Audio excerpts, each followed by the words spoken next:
करोड़ों दरूद नबी पाक सल्लल्लाहु अलैहि वसल्लम पर जो तमाम जहानों के लिए रहमत बनकर आए। कुकिंग विद आयशा में खुश आमदीद। अस्सलामु अलैकुम रहमतुल्लाहि व बरकातहू। तो आज हम बनाने जा रहे हैं बीफ कौरमा। बहुत ही ज़बरदस्त कोफ्ते जो है कौरमा बीफ बनेंगे। तो आपने रेसिपी को पूरा फॉलो करना है ताकि आपके कोफ्ते भी बहुत ही ज़बरदस्त बन सके। तो इसी रेसिपी को फॉलो करते हुए आप मटन से भी बना सकते हैं। इसके लिए मैंने लिया है 1 किलो बीफ का गोश्त ले लिया है और 4 अदद छोटे साइज़ की प्याज है, 2 से 3 इंच अदरक के टुकड़े और 6 से 7 हरी मिर्चें मैंने ली हैं। इनको हम मशीन के अंदर बारीक कीमा जो है निकलवा लेंगे। 2 बार आपने कीमा निकलवाना है ताकि बहुत बारीक और बहुत अच्छा सा बने।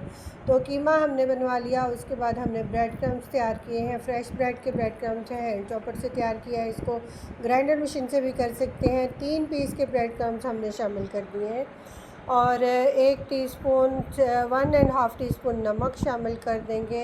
1 टीस्पून इसके अंदर मोटी कुटी मिर्चें शामिल करेंगे। 1 टीस्पून हल्दी का शामिल कर देंगे। क्योंकि हरी मिर्च शामिल की थी इसलिए हमने जो मोटी कुटी मिर्च है वो थोड़ी ही शामिल की है। आप अपने इसमें जायका थोड़ी कम ज़्यादा कर सकते हैं। तो हाफ़ टी स्पून हमने ज़ीरा पाउडर इसके अंदर शामिल कर दिया है। हाफ़ टी स्पून इसके अंदर डालेंगे धनिया पाउडर। हाफ़ टी स्पून इसके अंदर डाल देंगे सौंफ का पाउडर और चौथाई टीस्पून इसके अंदर अजवाइन जो है वो डाल देंगे। साफ़ अच्छी तरह से मसालों को करके आपने शामिल करना है। 1 टेबलस्पून इसके अंदर जो है हम मोटा कुटा धनिया शामिल करेंगे और 2 टेबलस्पून जो है ये गरी का जो खोपरा गरी का पाउडर है ना, गरी बरादा, ये शामिल कर देंगे ताकि हमारे कोफ्ते बहुत ज़्यादा सॉफ्ट बने और बिल्कुल भी टूटे नहीं। तो बाइंडिंग के लिए जो बहुत अच्छी बाइंडिंग कर सकें इसके लिए एक अंडा भी साथ में शामिल करेंगे। ब्रेड क्रम्स का और अंडा का जो है इस्तेमाल हम इसलिए कर रहे हैं ताकि हमारी बाइंडिंग बहुत अच्छे से हो सके। तो रेसिपी को पूरा फॉलो करते हुए आपने भी कोफ्ते बनाने हैं और इसके साथ हर किस्म के कोफ्ते आप इसी रेसिपी को फॉलो करते हुए बना सकते हैं। मटन से, चिकन से बना सकते हैं आप, नरगिसी कोफ्ता और रेशमी कोफ्ता भी इसी मसाले से बना सकते हैं। बहुत ही ज़बरदस्त बनेंगे। 8 से 10 मिनट जो है आपने अच्छी तरह से मसाले को मिक्स कर लेना है। मैंने भी तकरीबन 10 मिनट बिल्कुल आटे की तरह गूंद लिया है और अब बिल्कुल माशाल्लाह से गोश्त के जो रेशे हैं ना कीमे के बहुत अच्छी तरह से जुड़ने लगे हैं।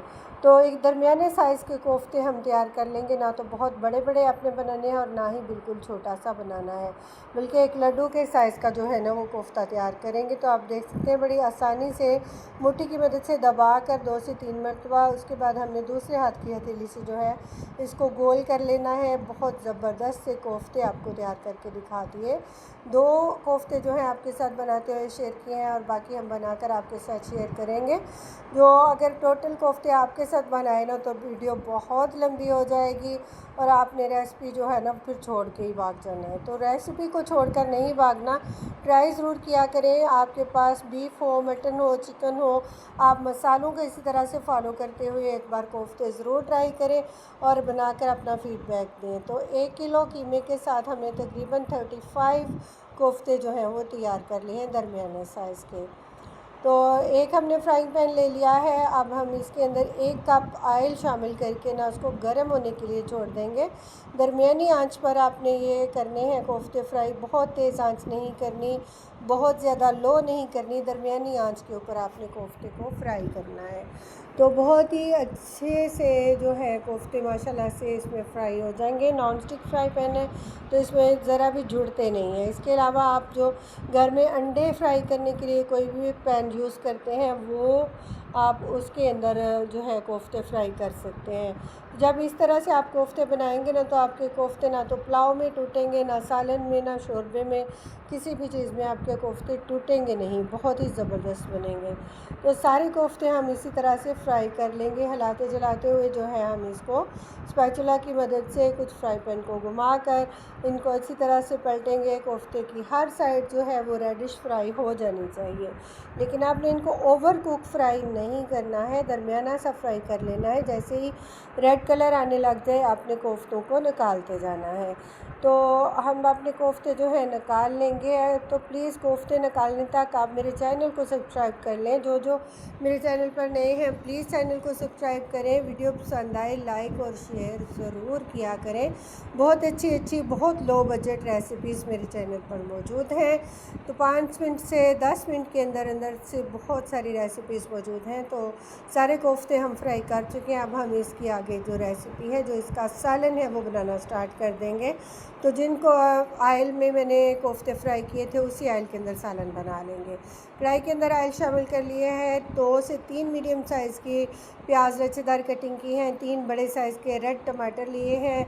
2 इंच अदरक लिया है। 1 मुट्ठी भर लहसुन लिया है। 4 से 5 हरी मिर्चें ली हैं। तो मसाला हम बनाकर तैयार कर लेंगे। सबसे पहले हम अपने प्याज को फ्राई करेंगे। प्याज को अपने गोल्डन फ्राई नहीं करना, बिल्कुल जो लाइट सा फ्राई करना है। जैसे ही प्याज का कलर चेंज होगा ना, तो आपने इसके अंदर दूसरी चीज़ें ऐड करना शुरू कर देनी है। तो मीडियम आंच के ऊपर टोटल कुकिंग करेंगे। बहुत तेज़ आंच के ऊपर कभी भी कुकिंग ना करें, वो चीज़ें अंदर से कच्ची रह जाती हैं, ऊपर से जलना शुरू हो जाती हैं और बिल्कुल अच्छी फ्राई नहीं होती है। तो मीडियम आंच के ऊपर हम अपना प्याज फ्राई कर रहे हैं। जैसे ही प्याज ने कलर अपना चेंज करना शुरू किया है ना, तो हम साथ में लहसुन शामिल कर देंगे। 1 मुट्ठी भर लहसुन है, ये देसी लहसुन है। देसी लहसुन के 2 पीस जो है ना, मैंने टोटल इनको छील कर रख लिया था और शामिल कर लेंगे अंदर। जैसे ही लहसुन थोड़ा सा फ्राई होगा ना, अपना कलर चेंज करना शुरू करेगा, वाइट कलर हो जाए इसका, गोल्डन नहीं करेंगे, सिर्फ वाइट करेंगे। तो 1 चम्मच जो है ना, आपने अदरक का पेस्ट 1 टेबल स्पून शामिल कर देना है साथ में। इस रेसिपी के लिए इतनी क्वांटिटी काफ़ी होगी। बहुत अच्छी सी ग्रेवी बनाने के लिए ये मसाला जो है वो काफ़ी होगा। तो जो टमाटर थे ना, मेरे वज़न में तकरीबन 350 ग्राम थे और बड़े साइज़ के 3 रेड कलर के टमाटर थे, उनको कटिंग कर लिया है। साथ में मिर्चें ले ली हैं, ये भी शामिल कर देंगे। अपने जैसे ही अदरक को थोड़ा सा फ्राई किया, तो जो टमाटर है इनको 4 हिस्सों में कटिंग कर लिया हमने। इसको साबित ही रख लिया क्योंकि आगे जाकर ये मसाला बहुत ही ज़बरदस्त सा बनने वाला है। तो आपने रेसिपी को प्लीज़ पूरा फॉलो करना है ताकि आपके भी ये कोफ्ता कढ़ाई मसाला जो है बहुत ही ज़बरदस्त सा बनकर तैयार हो सके। तो 2 मिनट के लिए जो है इसको ढक के रखेंगे ताकि टमाटर हमारे थोड़े से सॉफ्ट हो जाएं। तो जैसे ही 2 से 3 मिनट गुजरे ना, तो ढक्कन हमने खोल लिया। अब हम अपना जो मसाला है ना, इसको निकालेंगे, ग्राइंडर मशीन के जग में डालेंगे। और क्योंकि हमें जल्दी है तो ठंडा होने का वेट मैंने नहीं किया है। थोड़ा सा ठंडा करके आपने अगर किया ना इसको ग्राइंड, तो बहुत अच्छा है। अगर आप भी मेरी तरह से गर्म इसको करेंगे ग्राइंड, तो आपने 2 से 3 आइस क्यूब्स जो है ना, वो अंदर शामिल कर लेनी है ग्राइंडर जग के, ताकि गरम गरम आप फ्राई ना करें, उसको ग्राइंड ना करें। जैसे ही 2 से 3 आइस क्यूब्स डाल के इसको ग्राइंड किया ना, बहुत ज़बरदस्त सी अच्छी सी पेस्ट बनकर तैयार हो गई है। तो टमाटर के मैंने छिलके सॉफ्ट होने पर उतार लिए थे, आपने भी टमाटर के छिलके उतार लेने हैं। तो वीडियो बहुत ज़्यादा लंबी ना हो जाए, इस वजह से हमने छिलके जो है ऐसे ही उतार लिए थे। तो 1.5 टीस्पून हम इसके अंदर नमक शामिल करेंगे। कोफ्तों के मसाले तो पूरे हैं, ग्रेवी के लिए हमने मसाला बनाना है तो उसी हिसाब से मसाले ऐड करेंगे। 1/2 टीस्पून हल्दी का ले लेंगे और सुरख मिर्च पाउडर लेंगे 1 टीस्पून शामिल कर देंगे। 1 टीस्पून इसके अंदर हम गरम मसाला साथ शामिल कर देंगे, पाउडर गरम मसाला शामिल करेंगे। साबुत मसाले जो हैं ग्रेवी में बिल्कुल अच्छे नहीं लगते, मुंह में आए तो टेस्ट जो है ना सारा ख़राब हो जाता है। तो इसके अंदर टोटली सारे ही मसाले होते हैं। तो बहुत अच्छी खुशबू के लिए हमने पाउडर मसाले का इस्तेमाल किया है। घर का बना हुआ आप गरम मसाला जो है वो शामिल करें ताकि बहुत अच्छी सी खुशबू इसकी बन सके।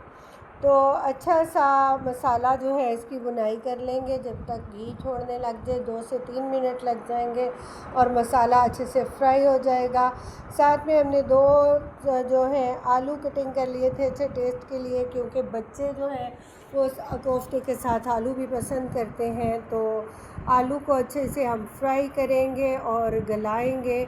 2 से 3 मिनट इनको फ्राई कर लेंगे। गर्मियों के आलू हैं, थोड़ा सा टाइम लेते हैं गलने के लिए, तो आपने इस चीज़ का ख्याल रखना है कि आलू आपके अच्छी तरह से गल जाए।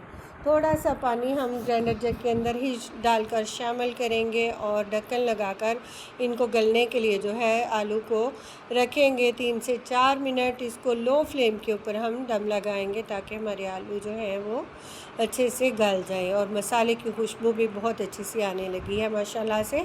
3 से 4 मिनट के बाद हमने खोल के देखा है, माशाल्लाह से मसाला बहुत अच्छा सा खुशबू दे रहा है। बुनाई कर लेंगे, साथ के साथ आधा कप दही जो है अच्छी तरह से फेंट के शामिल करेंगे ताकि हमारे कोफ्तों की ग्रेवी जो है बहुत ही ज़बरदस्त खुशबूदार और मज़ेदार क्रीमी सी ग्रेवी बन सके। तो मज़ीद भुनाई कर लेंगे 3 से 4 मिनट। ये मेहनत का काम तो है लेकिन बहुत ही ज़बरदस्त और बहुत ही मज़े की डिश बनकर तैयार होती है। आपके हाथ के कोफ्ते जो भी खाएगा ना, आपकी तारीफ़ किए बिना नहीं जाएगा, बल्कि मोहल्ले से भी आपसे रेसिपी पूछने ज़रूर आएंगे कि आपने आज कौन सी रेसिपी बनाई है, इतनी खुशबूदार और इतनी शानदार बनेगी। तो कोफ्ते शामिल कर देंगे जब हमारे आलू गल जाएं और हमारा मसाला अच्छी तरह से भुन जाए तो आपने कोफ्ते शामिल कर देने हैं। और कोफ्ते क्योंकि हम पहले फ्राई कर चुके हैं अच्छी तरह से, तो इनको बहुत ज़्यादा फ्राई नहीं करेंगे। तो कोफ्ते शामिल करके 1 से 2 चम्मच हल्के हाथ से हिलाएंगे और अपना जितना आपको ज़रूरत है ना उस हिसाब से आप इसके अंदर ग्रेवी के लिए पानी शामिल करेंगे। अगर आप शोरबा बनाने चाहें तो इस स्टेज पर आप शोरबे के लिए पानी इसके अंदर शामिल कर दें।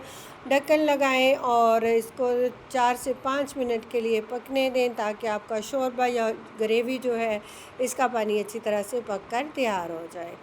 तो 5 मिनट के बाद हमने ढक्कन खोला तो माशाल्लाह से हमारी ग्रेवी बहुत ज़बरदस्ती बनकर तैयार हो चुकी है। 3 से 4 हरी मिर्चें गार्निश के लिए डाल देंगे और साथ में मुट्ठी भर हरा धनिया डालेंगे। बहुत अच्छी खुशबू के लिए, बहुत अच्छे टेस्ट के लिए 2 से 3 मिनट दम लगाएंगे ताकि हरी मिर्च और धनिया की जो खुशबू है ना वो हांडी में अच्छी तरह से फैल जाए। तो सर्विंग प्लेट लेंगे और निकालेंगे अपना कोफ्ता जो है, ग्रेवी कोफ्ता हम इसके अंदर निकालेंगे। आप इसको नान के साथ, चपाती के साथ, चावल के साथ, किसी भी चीज़ के साथ सर्व कर सकते हैं। ये एक बहुत ही शानदार और शाही डिश है। आप एक बार बनाएंगे तो यकीनन आपके मेन्यू का हिस्सा बन जाएगा। और ईद पर तो हर दफ़ा ही लाजमी कोफ्ते बनते हैं। तो आप भी कोफ्ते बनाकर एंजॉय करें। तो हम आपके लिए और अच्छी अच्छी वीडियोज़ लेकर हाज़िर होते रहेंगे। तब तक के लिए अल्लाह हाफ़िज़।